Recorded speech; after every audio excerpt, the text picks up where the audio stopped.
Hello everyone. So welcome to my channel. As we are already covered our basics of trigonometry for the ICSE and CBSE board both, I am going to start today the chapter number 8, Introduction to Trigonometry of NCERT CBSE. So I will be covering ICSE soon in my next video. So with this we are going to start our chapter number 8, Introduction to Trigonometry, exercise 8.1, with the very first question. We are going to dive into the world of trigonometry, where we have already studied the basics of this chapter. Now we are going to apply the concepts. So here in exercise 8.1, there is first question. In triangle ABC, right angled at B, AB is 24 centimeter, BC is 7 centimeter, and we have to find sin A cos A sin C cos C. सो इस video में हमने क्या पढ़ना है कि exercise 8.1 के question number 1 में हमें जो गिवन डाटा है, पहले तो उससे हम हमारी जो फिगर है उसकी कंस्ट्रक्शन कर लेते हैं. तो कंस्ट्रक्शन ऑफ द फिगर हमारा फर्स्ट पॉइंट होगा, बिकॉज उसके बिना हम आगे नहीं बढ़ सकते, क्योंकि इसमें एज एंगल्स इंपॉर्टेंट हैं तो इसके अंदर हमारी फिगर्स भी बहुत इंपॉर्टेंट है. कंस्ट्रक्शन ऑफ द फिगर कैसे बनेगी हमारी फिगर, हमें पता है एक ट्राइंगल है ABC, it is a right angle at B. इसका मतलब है राइट एंगल एट B का मतलब है B point is at 90 degree. Right angle at B का मतलब है B point is at 90 degree. This is given in our question. तो गिवन डाटा पहले लिख देते हैं. AB कितना गिवन है हमारे पास 24 सेंटीमीटर, राइट. एंड हमारे पास BC कितना गिवन है हमारे पास 7 सेंटीमीटर. तो मुझे बताइए B point is at 90 degree, AB is 24 centimetre and BC is 7 centimetre. So we have to draw one figure, जिसमें मेरे पास एक फिगर ड्रॉ कर रहे हैं हम. राइट एंगल ट्रायंगल में हमें पता है एक लाइन हमारी 90 डिग्री पे होती है प्रॉपर, और बाकी दो लाइन ऐसी. 90 डिग्री पे हमारा कौन सा पॉइंट है हमें क्वेश्चन में गिवन, B पॉइंट. तो here B point is at 90 degree, A point is the starting of this triangle and C is the ending of this triangle, right. तो ABC, this is a construction of our table. So one thing I want to tell you that इस question में हमें क्या करना है, एक concept हमें पढ़ना है जिसका नाम है, जिसमें हमें यह पता होना चाहिए 90 डिग्री के सिर के ऊपर, यानी कि 90 डिग्री के ऊपर अगर कोई भी एंगल आता है, the angle which is between the perpendicular and the hypotenuse. It is a perpendicular, it is a hypotenuse and it is a base. तो हमें पता है अगर कोई भी पॉइंट परपेंडिकुलर, कोई भी एंगल परपेंडिकुलर लाइन और हाइपोटेन्यूज लाइन के बीच में होता है, विच मीन्स 90 डिग्री के एकदम ऊपर होता है, उस केस में हमारे पास एक स्पेशल केस लगता है, या फिर कह सकते हो स्पेशल रूल लगता है, जिसमें हम क्या करते हैं, इस केस के अंदर परपेंडिकुलर की वैल्यू की जगह पे बेस की वैल्यू पुट करते हैं, बेस की वैल्यू की जगह पे परपेंडिकुलर की वैल्यू पुट करते हैं. यानी कि P इस केस में B बन जाता है, B इस केस में P बन जाता है. Base will be turning into perpendicular, perpendicular will be turning into base. ये रूल आपको याद रखना है. पूरी एक्सरसाइज में ये रूल अप्लाई होगा कि अगर कोई भी एंगल 90 डिग्री के ऊपर, यानी कि परपेंडिकुलर में और हाइपोटेन्यूज के बीच में कोई भी एंगल हो, it can be X Y Z A B C, कोई भी.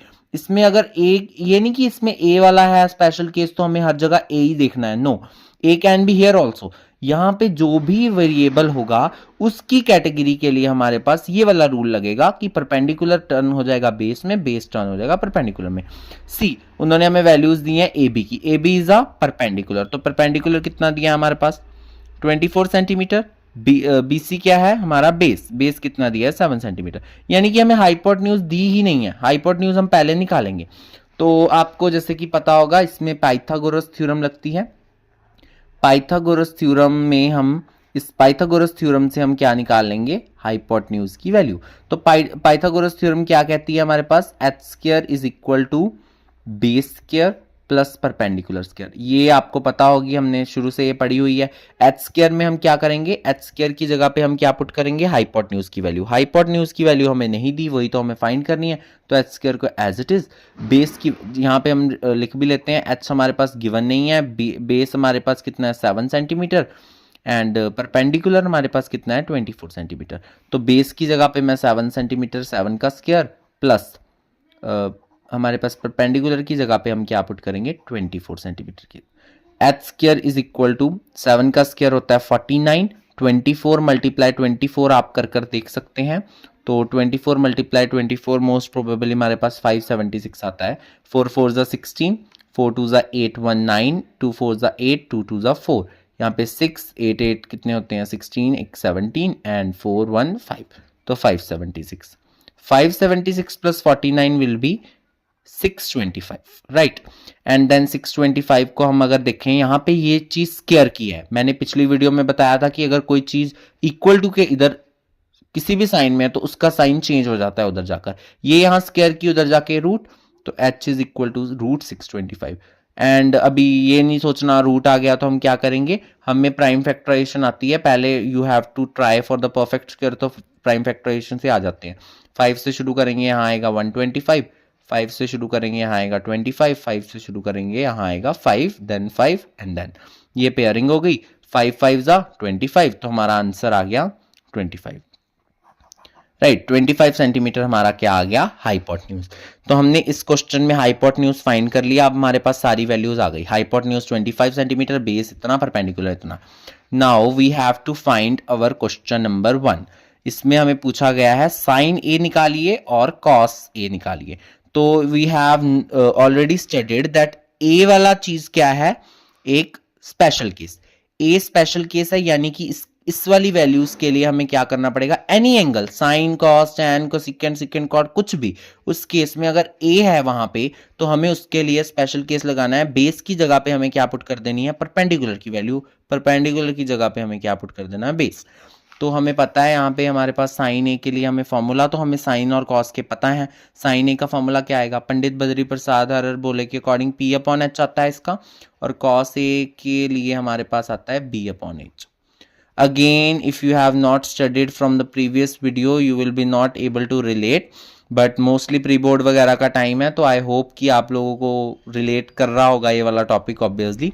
एंड साइन ए के लिए हमें पता है ए इज अ स्पेशल केस। अब हमारे लिए परपेंडिकुलर, वैसे एक्चुअल में परपेंडिकुलर हमारे पास गिवन कितना है 24, बेस हमारे पास कितना गिवन है 7, हाइपोटेन्यूज हमने अभी निकाली 25। See I am writing it again to avoid the confusion. अब हमारे पास ए है हमारे लिए परपेंडिकुलर। अब जर्नल बच्चे को तो ये पता है कि परपेंडिकुलर 24 है, तो हम परपेंडिकुलर की जगह पे क्या पुट कर देंगे 24। But we know that sine A के लिए हमारे पास क्या है, स्पेसिफिक स्पेशल केस।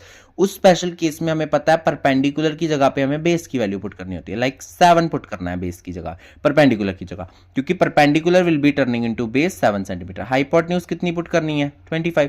हाइपोटेन्यूज नहीं चेंज होती, जस्ट परपेंडिकुलर बेस बन जाता है, बेस परपेंडिकुलर। यहाँ परपेंडिकुलर वैसे तो 24 है, लेकिन ए वाला स्पेशल केस है, तो हम यहाँ 7 पुट करेंगे। 7/25 हमारा आंसर आ गया साइन ए का। देन हम अगर कॉस ए निकालें तो cos A will be B upon H, यानी कि बेस की जगह पे हम क्या पुट करेंगे 7, एंड हाइपोटेन्यूज की जगह पे हम क्या पुट करेंगे 25, क्योंकि हमें पता है बेस की जगह पे, अब देखो गलती से मैंने बेस की जगह पे 7 सेंटीमीटर पुट कर दिया, जो कि नहीं करना, बिकॉज हमें पता है इसमें भी ए है। ए वाला कैटेगरी हमेशा कहाँ लगती है, स्पेशल केस के लिए। ए वाली क्यों लगाई मैंने, क्योंकि हमें पता है ट्रायंगल में ए वाला जो एंगल है वो परपेंडिकुलर और हाइपोटेन्यूज के बीच में, तो स्पेशल केस लगे। तो यहाँ पे ये वाली चीज हमारी हो जाएगी गलत। हमें कॉस ए को दोबारा पुट करना पड़ेगा, बेस की जगह पे हमने परपेंडिकुलर की वैल्यू डालनी है, यानी कि बेस की जगह पे 24/25 is our right answer. See, this is not for A specifically. Variable can be anything, but category wise अगर हमें देखना है तो ऊपर वाली साइड पे जो हमारे पास केस होगा उसी में ये लगेगा। नेक्स्ट आता है question number 2, which is we have to find sin C and cos C. sin C again मेरे को पता है sin C क्या होती है, perpendicular upon hypotenuse. cos C क्या होगा, base upon hypotenuse. Perpendicular upon hypotenuse हमारे पास ये जर्नल केस है, इसमें हमें सिंपल जो दिख रहा है वो पुट कर दो। 24 हमारा परपेंडिकुलर है, हाइपोटेन्यूज हमारा 25 है, इसका आंसर ये हो गया। बेस अपॉन हाइपोटेन्यूज के लिए हमारा आंसर हो गया 7/25, राइट। तो हमने अच्छे से हमारा सम सॉल्व कर लिया 8.1 का। I guess it is pretty clear कि हमें कौन सी कैटेगरी में कौन सा केस लगाना है। आई होप कि आपको ये वीडियो बहुत हेल्पफुल लगी हो, समझ आया हो, but mostly this concept is not टीच्ड लाइक दिस, जैसे मैंने बताया स्पेशल केस या कुछ में भी आपने नई चीज भी सुनी हो, लेकिन if you will be going to remember this as it is जैसे मैंने समझाया है, this will be very very helpful, और ये हर जगह अप्लाई हो सकता है, इसका कोई भी आपको मतलब हर क्वेश्चन इससे सॉल्व हो जाएगा. So thank you. So yes, now we are going to cover the question number 2 of 8.1 Introduction to Trigonometry chapter, and with this we are going to start the question number 2. Here in the question number 2 you can see that in the given figure we have to find tan p minus cot r. This is the one equation that we have to find, यानी कि हमें tan p की value निकालकर और cot r की value निकालकर आपस में माइनस करके आंसर बताना है. जस्ट उन्होंने ये पूछा है. अब जैसे कि हमने प्रीवियस क्वेश्चन में पढ़ लिया था कि हमें उन्होंने ये फिगर खुद से दी हुई है. Q पे उन्होंने 90 डिग्री लगाया है. P अगेन आपको याद होगा कि P वाला ऊपर है 90 डिग्री के और परपेंडिकुलर और हाइपोटेन्यूज के बीच में है, which means it is a special case. और Q वाला सिंपल, R वाला सिंपल केस होगा सिर्फ P के लिए. अब यहाँ पे कईयों को लगता है अच्छा आपने तो A के लिए बताया था भैया, वो A वाले के लिए लगेगा. नो, ऐसा कुछ नहीं है. Variable can be X Y Z कुछ भी, बस ये वाला केस होना चाहिए, ये वाली पोजीशन होनी चाहिए जिस पे ये चीज एप्लीकेबल है. अब इसके लिए जहां भी P वाला पॉइंट आएगा, यानी कि यहाँ पे tan P पूछा है, तो इसका मतलब यहाँ पे स्पेशल केस अप्लाई हो सकता है बिकॉज P वाला केस है. स्पेसिफिकली हमने ये चीज पीछे पढ़ ली थी. अब ये है हमारा परपेंडिकुलर इस टाइम, ये है हमारा हाइपोटेन्यूज.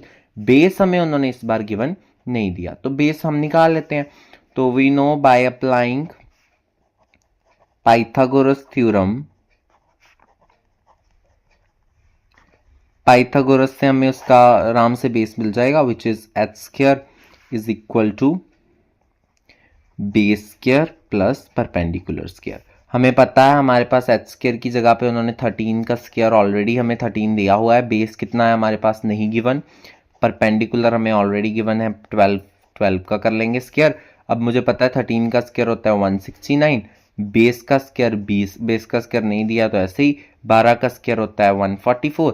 दिस 144 इज प्लस उधर जाके माइनस. याद रखते हैं जब भी इक्वल टू आएगा जो चीज यहां प्लस की उधर जाके माइनस. तो 169 माइनस 144 इक्वल टू बेस का स्क्वायर. 169 में से 44 गए, हमारा आंसर आएगा 25 बेस का स्क्वायर. एज यू नो अगर कोई चीज यहां स्क्वायर किया उधर जाके रूट, तो बेस आ जाएगा रूट 25, विच मीन्स बेस हमारा अल्टीमेटली आ गया 5 सेंटीमीटर. ओके, सो इस इक्वेशन को फाइंड करना है हमने. ये तो हमने पूरी इसकी साइड्स ढूंढ ली, लेकिन मुझे इस इक्वेशन को फाइंड करना है. इक्वेशन को फाइंड करने के लिए मुझे tan p की वैल्यू चाहिए और cot r की, तो एक एक करके निकाल लेते हैं. तो टू फाइंड हमें पहले क्या निकालना है, tan p. tan p निकालने के लिए मुझे फॉर्मूला पता है, tan p is equal to P upon B. Pandit Badri Prasad हर हर बोले, according to that P upon B इसका फॉर्मूला. tan P के लिए हमारे पास अभी P आ गया है. Focus on this thing. P है स्पेशल केस, तो इसके लिए परपेंडिकुलर क्या बन जाएगा, बेस. यानी कि परपेंडिकुलर हमारे पास 12 है. जनरल केस में हम इसमें 12 बाय बेस पुट कर देंगे, लेकिन नहीं, हमें यहाँ पे परपेंडिकुलर की जगह पे बेस की वैल्यू पुट करनी है, क्योंकि ये स्पेशल केस है. बेस कितना आया हमारे पास 5 सेंटीमीटर. बेस की जगह पे परपेंडिकुलर की वैल्यू पुट करनी है 12. अब देखो नॉर्मल बच्चा इसे 12 बाय 5 बोलेगा, क्योंकि उसको पता है परपेंडिकुलर वाले केस में हमारे पास 12 सेंटीमीटर होगा एंड बेस के लिए 5 सेंटीमीटर. अब नॉर्मल बच्चे का मतलब ये नहीं है कि आप लोग कोई डिफेक्ट हो, नो ऐसा कुछ नहीं है. बट हमें जनरल याद ये रखना है कि परपेंडिकुलर वाला जो P वाला केस है उसमें परपेंडिकुलर बेस, बेस परपेंडिकुलर. तो परपेंडिकुलर की जगह पे हमने बेस की वैल्यू पुट की 5, बेस की जगह पे परपेंडिकुलर 5/1. तो I am repeating this again, क्योंकि बार बार आपको मैं बता रहा हूँ कि ये अगर आपने याद कर लिया तो आपके लिए बहुत ईजी होगा बाकी सारी चीज़ को फाइंड करना. अब हमें tan p निकल आया, cot r हम फिर से निकाल लेते हैं. cot r, cot का फॉर्मूला वैसे भी आपको पता है tan का उल्टा होता है cot. अगर आप पंडित बद्री वाला भी पूरा ना देखे तो b अपॉन p इसका सीधा सीधा फॉर्मूला, राइट. अब इसमें r है, ये मैं अगेन बोल रहा हूँ R है, इस पे फोकस जरूर करना. R एक नॉर्मल केस है, इसमें किसी तरीके की कोई स्पेशल केस और स्पेशलिटी वाला कुछ नहीं पुट करना. जस्ट जो दिख रहा है वो पुट कर दो. बेस की जगह पे बेस ही पुट करना है 5, परपेंडिकुलर की जगह पे परपेंडिकुलर पुट करना है 12. अब आंसर आ गया 5/12. ये किसका आंसर आया, cot r का. अब हमें tan p cot r मिल गया. पूछा क्या था हमसे, tan p minus cot r, तो हमें पता है tan p की जगह पे क्या आएगा 5/12, cot r की जगह पे 5/12, दोनों आपस में से माइनस हो गया, आंसर आ गया 0. सो ये था हमारा 8.1 का question number 2. Very simple, very easy. You can watch this video again if you are finding any problem. And do let me know which chapter of ICSE or CBSE you want me to cover soon.